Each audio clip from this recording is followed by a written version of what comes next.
নমস্কার বন্ধুরা, আজকে সকালবেলায় সাবু মাখা দিয়েই ব্রেকফাস্টটা কমপ্লিট করলাম আমরা সবাই। মা দুধ দিয়ে সাবু দিয়ে কলা দিয়ে মেখেছিল। সাবুটা খেয়ে নিয়ে ব্রেকফাস্ট কমপ্লিট করে বসে পড়লাম পড়তে। তো আজকে কি পড়বো সারাদিনের রুটিনটা সেট করে নিলাম। সেট করে নিয়ে ব্যাগটা একটু পড়তে বসে নিয়েছিলাম। পড়তে বসে তারপর ব্যাগটা প্যাকিং করে নিলাম, কারণ আজকে লাইব্রেরি যাওয়ার আছে।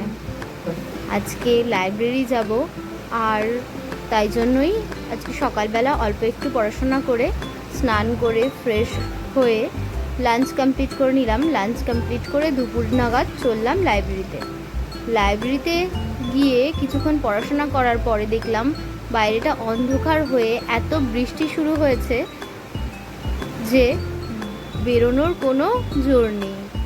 তোমরা দেখতেই পাচ্ছ কতটা বৃষ্টি হচ্ছে বাইরে। তো তারপর আমি আর একটু আমার পড়াশোনা কমপ্লিট করে নিলাম। কমপ্লিট করে বৃষ্টিতে ছাতা মেলে মায়ের জন্য আর আমার জন্য কিছু খাবার কিনে নিয়ে আস্তে আস্তে বাড়ি চলে আসলাম। Thank you.